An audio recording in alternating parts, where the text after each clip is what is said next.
Find other great podcasts like this one at Podmoth.network. Welcome to the Brutal, Bizarre, and Boozy podcast. I'm Deklan, the son. And I'm Jane, the mom. This is the podcast where we talk about brutal crimes, bizarre occurrences, and get you drunk with cocktails themed around one of our stories. To lighten things up, we'd like to end our time with a chaser. Please keep in mind some of our stories might be upsetting to young or sensitive ears. We love hearing from our listeners, so feel free to contact us by email or social media. You can find our contact info in the show notes for this episode. If you'd like to support us through Patreon, you can find us there at Brutal, Bizarre, and Boozy Podcast, or use the link in our show notes. Psst. Hey, you. Yeah, you. Do you like cracking into curious creatures? Perhaps you ponder the paranormal. Have you ever got a hankering for the haunted? Ever entertained the existence of extraterrestrials? Or have you ever just wanted to hear genuine encounters of any kind? If you have answered yes to any of these questions, then Cryptids, Creeps, and Conspiracy Podcast is right up your alley.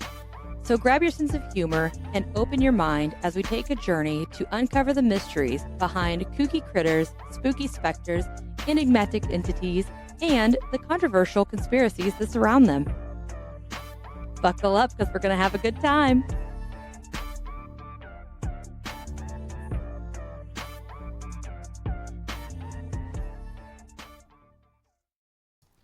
Today, we bask in the light of mustachioed greatness. Hi, this is Daniel Segura, host of the Mustachioed Pocastio. You like mustaches? You like movies? You like sexy Chicanos? Well, the Pocastio is the place for you. We are talking legendary mustaches from Charles Bronson to the Great Burt Reynolds to the OG Ice-T.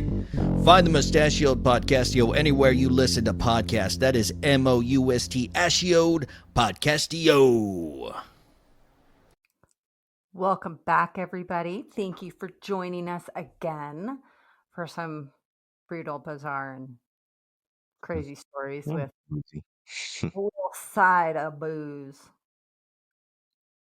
I hope this is good booze. I hope this is good drink, but I'm not feeling optimistic about it.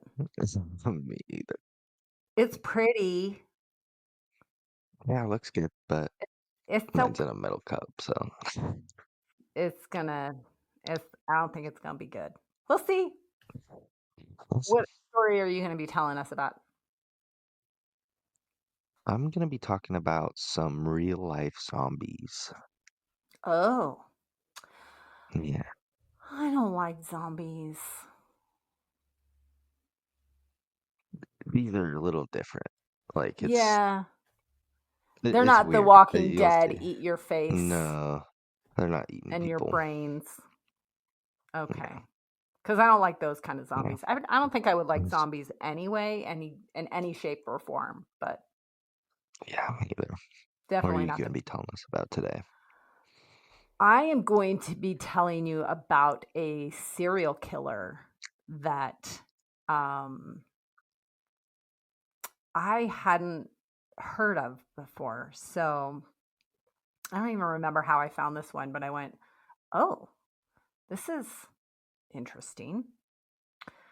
So to go along with it, I have the Polaroid cocktail. And the reason I chose it is because Polaroids play a factor in the story later. So the Polaroid cocktail is 1 part of blue curacao, 1 part vodka, and soda water. Very easy, very basic, which is why I'm terrified that it's probably going to taste like trash, but we'll find out. So the steps are: in a glass full of ice, add the blue curacao and the vodka, and then top with soda water. And then if you have a mint leaf, you can garnish it. Turns out I used all the mint leaf a couple of days ago and forgot to reserve some, and now all the mint is gone, so I don't have a garnish on mine. But it's a gorgeous drink. It's so pretty, but I think it's going to taste terrible. I think it's going to taste very mediocre. Oh. So all I taste is the curacao, and I don't really like curacao. All I taste in mine is the soda water, because Apparently, I use too much soda water, and I don't like soda water. So, Oh, I like it. I mean, I don't nope. like it, but I like bubbles. So it's healthier than drinking a soda. Yeah, I'm not impressed with the drink. I definitely am not going to ever try that again. I wish that the recipe actually said like roughly how much soda water to use.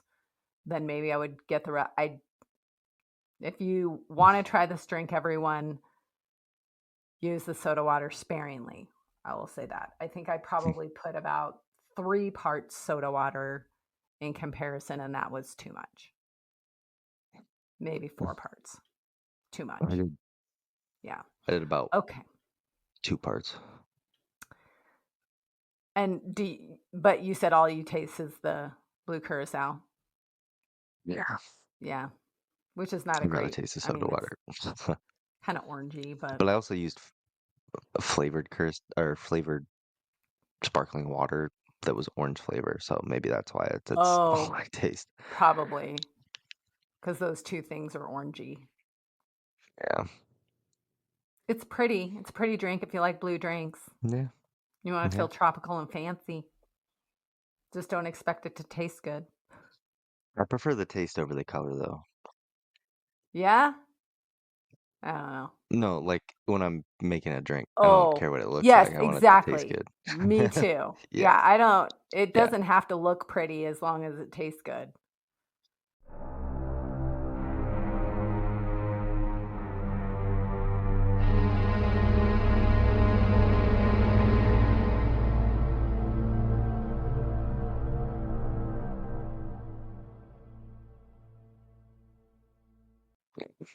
Okay, so my story.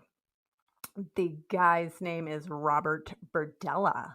He was born in January of 1949. He lived with his parents and younger brother in Ohio for many years. His younger years were somewhat difficult as he and his brother endured physical and emotional abuse by their father. Robert's father also found fault with him because he wasn't interested in sports. This caused the father to favor his brother and alienate Robert further. So sports and things were really important to dad, and Robert didn't care about sports, so he was like, you know, treated him poorly because of it, which is shitty. I can't imagine, but whatever. The father died suddenly of a heart attack when Robert was almost 17 years old. And when his mother remarried soon after her husband's death, it upset Robert. Robert basically felt that that was, kind of insulting to his dad, and, but who wants to be alone? If you meet somebody that you care about, then what does it matter? But Robert didn't like it. He was described as a good student in school with above average grades, but he was bullied by other children. Through all his troubles, he tended to be very isolated from other people, preferring to be on his own most of the time. When he was 16 years old, he watched a movie that would end up being pivotal in his adult behaviors. The movie was called The Collector, and it was about a man who held a woman hostage in his house until she died. Spoiler, Robert took the plot of this movie as an instructional video. So, not good things are going to happen, which is why it's the brutal story and not the bizarre one. Although he might have been bullied and abused when younger, I definitely don't want to focus on that. He had a hard life, sure, but I mean, he was a monster, and millions of people have hard lives and don't do the horrible shit that he did. So, I'm not saying it was an excuse by any means. I don't like it.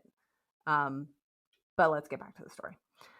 After he graduated high school, he moved to Kansas City, Missouri. He began college at the Kansas City Art Institute, but after a year started exhibiting some strange behaviors, namely animal cruelty, which I can tolerate a lot of shit, but leave the animals alone. I just can't, no.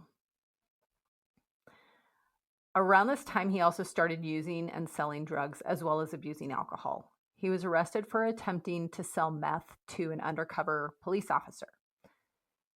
Bad luck, don't do that. During his second year of college, he voluntarily withdrew after he was criticized by college administration for something he considered art. He's going to an art school. He does a project and he's like, this is art and you have to consider it art. So what was his art project? Killing and cooking a duck. He thought that was artistic, and the college administrators were like, nah, bro, that's not art. We're not buying that. That's not okay. So I don't know why he thought it was art, but he thought it was art. And when they were like, no, that's not okay. So he just quit college after that. After leaving college, he stayed in Kansas City, where he was active in meeting people who, by his standards, might be struggling with their lives. For most of the 1970s, he befriended men who were involved in drugs, sex work, petty crimes, and were runaways. He often allowed them to live in his home with him, as he later claimed he was trying to help them with their problems. He was an openly gay man who was described as flamboyant and civic-minded. So he would invite these people to stay with him out of the goodness of his heart, and his whole mindset was, oh, they're a runaway or they're doing illegal stuff, and he was, in his mind, I guess, trying to help them. He was just facilitating it. Become less, he was trying to get them to stop leading illegal lives, essentially, according to him. He belonged to the Neighborhood Watch program and was even the chairman of the group for several years until he resigned in the mid-1980s. For many years, he worked as a chef in different restaurants and also ran an antique business booth at a local flea market. So he's running an antique business out of a flea market kind of situation. Eventually, he was only focused on the antique business and he quit working in restaurants. While working at his antique booth, he met another vendor and then eventually met the vendor's son, Jerry Howell. In 1984, Jerry was 19 years old and is believed to be Robert's first victim. There were 6 known victims. Robert's basic pattern was to befriend the victim, drug them, and restrain them in his home. During the time the victim was held captive, he would torture and sexually assault them. There were a lot of details in the research that I was like, I'm not going to talk about that, just because it was gory and nasty and gross, and I didn't want to make everyone listen to the horrible things that he did to his victims. So if you really, really want to know what kind of gross jackass this guy was, you can go find the details and feel free to look that up. But I'm not going to detail it in this because What's his name again? I'll look it up right now because I'm curious. Robert Berdella. So, as I said, he would torture them, sexually assault them, and it wasn't enough that he was doing that, but he would keep detailed notes on everything he did to them and what the victims' responses were. So it was scientific almost for him. He would, drug them and torture them and then write down, this is what I did and this is how they reacted to me electrocuting them, or I'll give a few details. Some of the victims lived for weeks as his captive, while others died fairly quickly.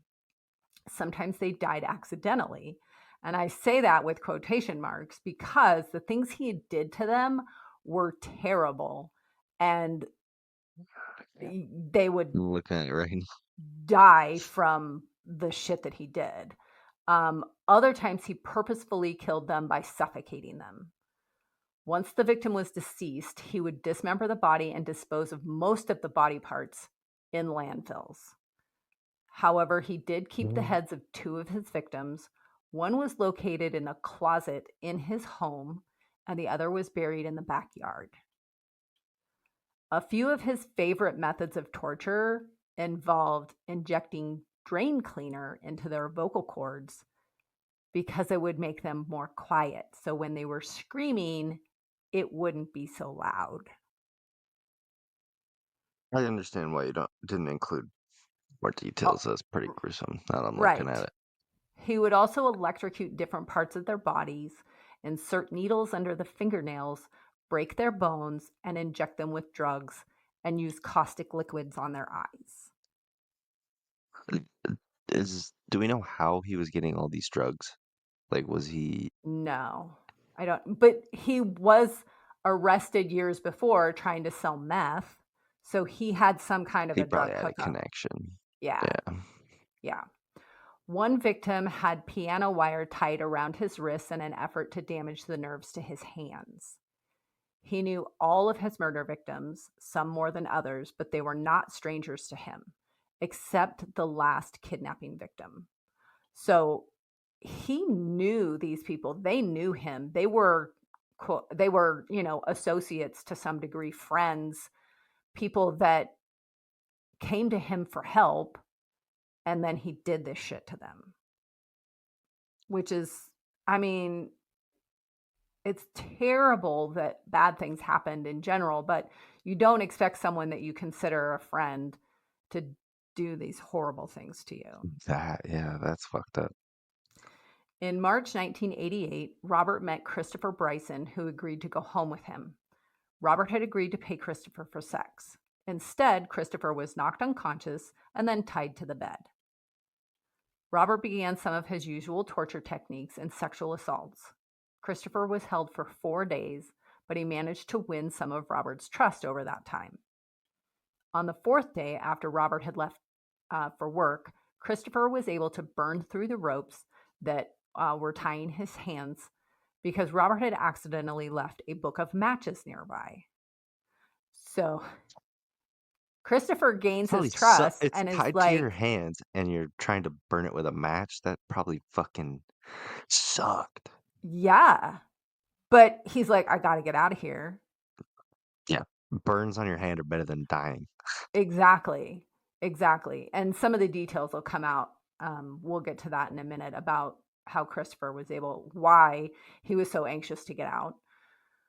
Christopher was able to free himself and jump from the window of the 2nd-story bedroom. He was completely naked except for a dog collar.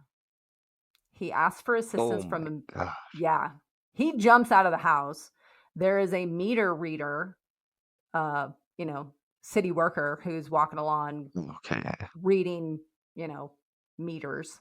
I don't know if it was gas or power or what, but it didn't say. It just said it was a meter reader who was walking down the street, quickly got Christopher into a house nearby and safe and called the police. Officers quickly responded, and Christopher was taken to the hospital after telling officers everything that had happened to him. He also told them that Robert had shown him many pictures, explaining that he wasn't the first victim and that the others were dead because they had misbehaved. So for 4 days, Robert Berdella is showing Christopher Bryson, hey, this is this guy. This is what I did to him. And yeah, it didn't work out, and that guy's dead now. So Christopher's like, great. Sooner or later, I'm going to end up dead like these guys, and I got to get out of here.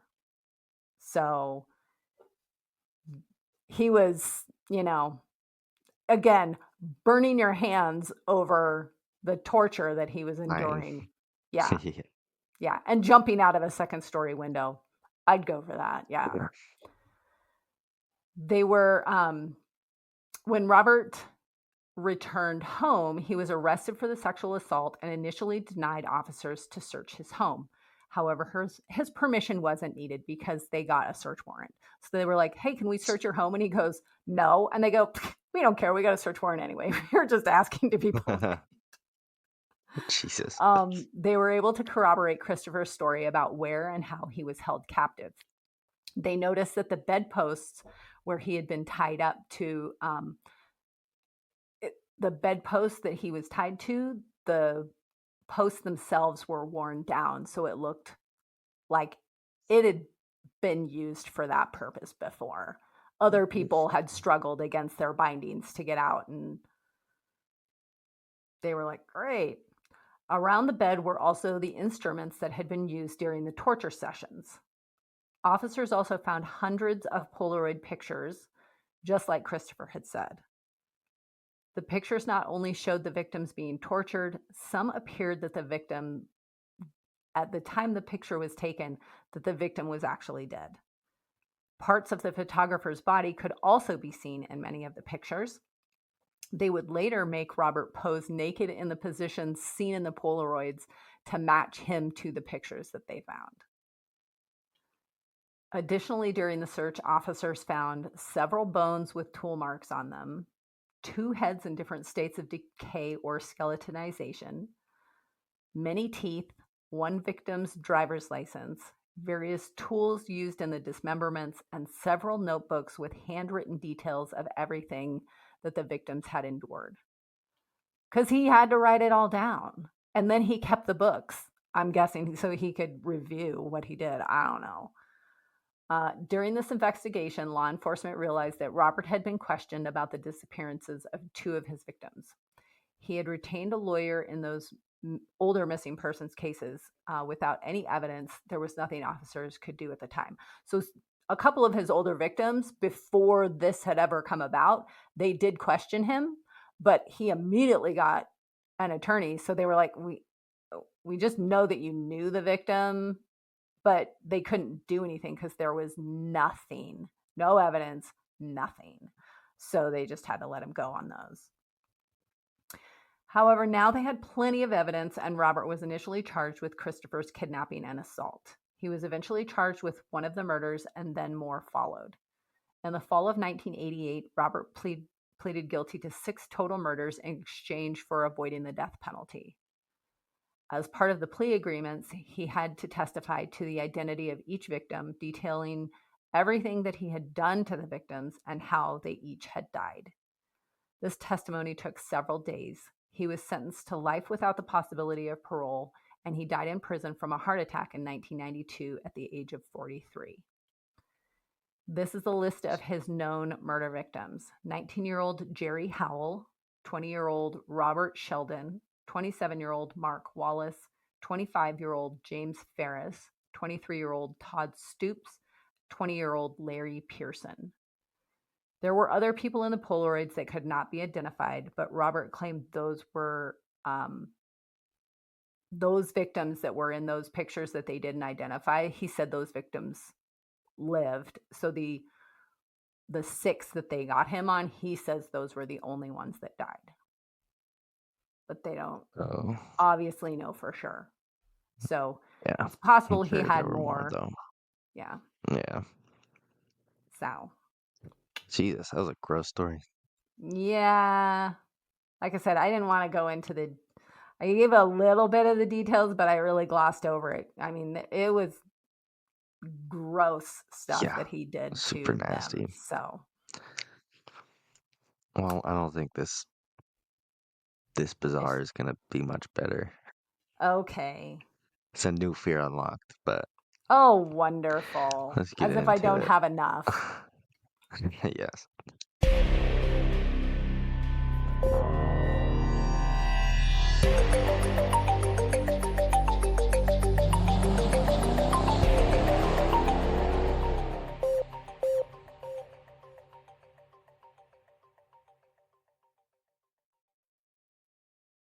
So, the term zombie has recently been used to describe a dead person who has become infected with some sort of disease that reanimated them and makes them want to feed on human flesh. It's how most of us know the term zombie as. Right. While this term has been altered by Hollywood, the true zombies can be found in Haitian folklore. I mean, the folklore isn't specific to Haiti. Like it originated in South Africa, but Okay. it made its way to Haiti. Gotcha. In 1936, in a small Haitian town, screams could be heard. A group of people were sent running when a naked woman stumbled into town. Her eyes were white and glazed over, and a low guttural growl could be heard. Ooh, Sounds like a zombie to me. I don't like it. She looked eerily familiar, but no one could put their finger on it. As the town gathered around this woman, a few recognized her, and in fact, they attended her funeral in 1907. Oh, Yeah. so almost 30 years later? Did I do that math The right? funeral, Did I hear yep, those numbers? Okay. almost to the T, yeah. So the funeral was for Felicia Felix Mentor. The reason everyone was so scared was because zombification is a real practice for voodoo witch doctors. They have basically priests, but the term witch doctor, I don't know That's if it's the politically slang. correct or not, but Probably not. that's what That's they were. They were like, they practiced voodoo arts okay. and things like that. One reporter caught wind of Felicia and decided to look into this phenomena. Nora Hurston made contact with the witch doctor and asked to see about the zombification process. The doctor created a special mixture of a baby's crushed up skull, a dead toad wrapped in a dead sea worm, and a pufferfish. The pufferfish is the more important part. Oh, This was then made into a paste and administered in various different ways, such as eating or putting it on the tip of a blow dart. So you could just oh, get a drive-by zombification. yeah. Oh my gosh. Yeah, and it's used on a living victim. So it doesn't work to like bring people back from the dead, but it Okay. turns them into zombies. Okay. The person infected by this becomes very ill and passes away. Days later, the person comes back to life. Often, the witch doctor is there waiting for the zombie to help them out of the ground. So they'll just be Oh, waiting until the that's nice. zombification process is Yeah. finished. They're just camped out. Yeah. The zombie is very impressionable, and the witch doctor uses this to their advantage to bend the zombie into their will. And the zombies are then often used as slaves. So they're not out there eating people, but they're just not in their body. Oh, I don't After like learning it. about the whole process, Zora went to a sugarcane plantation that was said to have zombie workers. When she arrived, her sources were correct. Several people were shambling around the farm. Their eyes were white and milky, and when she tried to interact with them, they wouldn't even acknowledge her, with some even bumbling into her. So they're Oh, just wow. doing their routine, just not even noticing her or anything. Like, Wow. as she was researching this topic, she became aware of a man named Clairvius Narcissi, who was reported a zombie but had managed to escape his corporeal state. Oh, how Yeah. did you do that? So Clairvius walked into a hospital with an unknown illness, and all the doctors were stumped. He sat in that hospital for about 3 days before dying. The hospital put him in cold storage for about a day while arrangements were made by his family. He was buried on April 34th, 1962, and Wait a about second. 18 years 24th? April what? April 34th or 24th, sorry. Yeah. April 24th, 1962. Okay. And about 18 years later, his sister was approached by a man claiming to be Clairvius. Oh. The man knew his childhood nickname and intimate family details. He claimed that he was fully conscious for his burial, but was forced out of his coffin several days later. He was given a potent psychedelic called datura and forced to work on a sugar plantation until his master passed away. Oh my God. A doctor from America became aware of his case, and when his Haitian colleagues called to ask for help about it, because they were the doctors there, and they're like, this guy died, and we remember him dying. We have him on record dying. We buried him. People were at his Yeah. funeral, and he just walked into town. Oh. So he went down there to take some samples of the zombie drug and tested it on lab rats. All the rats went into a comatose state for several days before miraculously coming back to life. Oh. Yeah, and that's from the pufferfish. So a man in Okay. Japan, I want to say, ate some, because like pufferfish, you can eat them, but they have to be prepared very Right. specifically Otherwise, they're because the poisonous. poison is in like glands. Yeah. And this guy ate some improperly prepared Gotcha. pufferfish sushi and died and woke up in the morgue. No. So that, like, something about that just kind of like shuts everything off for a couple days and then you come Yeah. back. And that was one of the main ingredients in the zombification drug. So it's super weird. Yeah. Yeah. Do you know how the rats behaved afterwards? So that's where the datura comes in. So once the zombies like come out of the ground, there's Mm-hmm. in like a confused, fucked up state, but they're Yeah. given this super potent psychedelic, which kind of like MK Ultra, they were able to like control people's mind with it. Yikes. Yeah, because it puts them in like a fucked up state, and then you can Yeah, just it be like, would. "You're gonna be pulling sugarcane now." That's Like, all you do okay.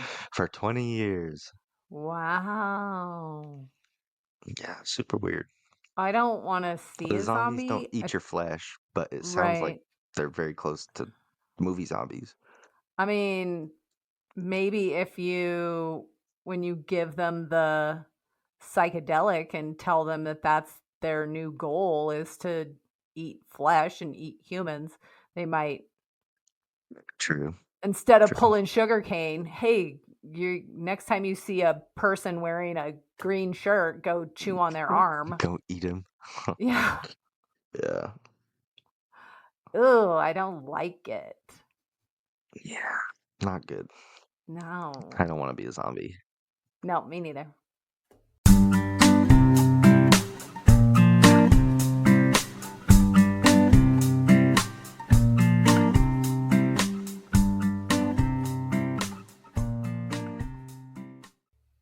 Do you have a chaser for us? Oh, Oh, I said it first. okay. So my chaser is a Facebook post that I saw. It's about an animal shelter in Texas, and they had a really fun and unique way to do fundraising for their shelter. And then it also got some cool nice homes for their dogs. So basically, what they did was they rented out their dogs for $5 an hour, advertising to adults who were playing Pokemon. And they said, if you are an adult and you want to play Pokemon but not look like you're playing Pokemon, we'll rent you a dog for $5 an hour and it will look like you're just out walking your dog. So no one knows that you're Funny. playing a kid's game. And so the results were pretty amazing. They now have a waiting list for people who want to rent the dog to just take it out for a walk. They made so much money in rental fees that they have waived their adoption fees for their dogs. They also found that several people who took the dogs out were posting pictures of themselves with the dog, and then people on social media would see them and then come into the shelter wanting to adopt that specific dog. Sweet. On at least 2 occasions, the people walking the dog came back and said, I'm keeping this dog. We had a good time and I'm keeping him. He's now my dog. And they currently have no dogs available to rent. They have adopted out all their dogs, and they're having to bring in dogs from other shelters so that they can rent those dogs out and hopefully get those dogs new homes. And I thought it was super cute. It is super sweet. Yeah.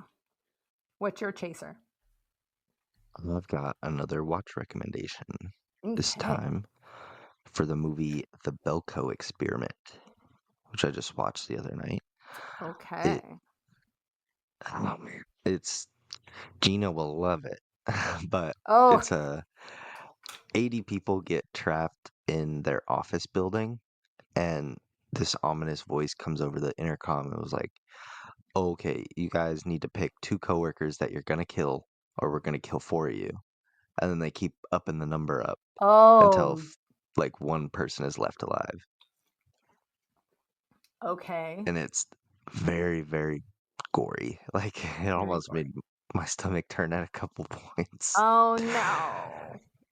Yeah, it was That's, really fascinating. Like I enjoyed it.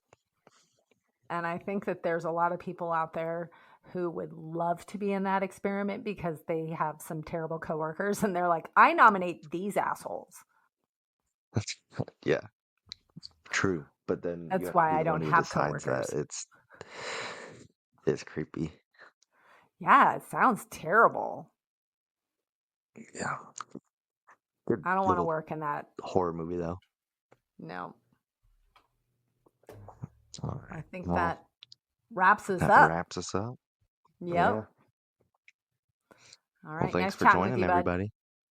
Yeah, good chatting with you too. Love you. Love you. Bye. Bye. Hey, friends. Thank you for supporting our podcast. Please share our show with your brutal and bizarre friends. Give us a boozy follow on your favorite podcast platform. If you're feeling extra generous, we'd appreciate a 5-star rating or review as well. But maybe do that sober so all the letters are in the right place. You can find all our contact information in the show notes. We love hearing from you, and if you're interested in helping us stock the bar for our future boozy episodes, you can find our Patreon link in the show notes as well.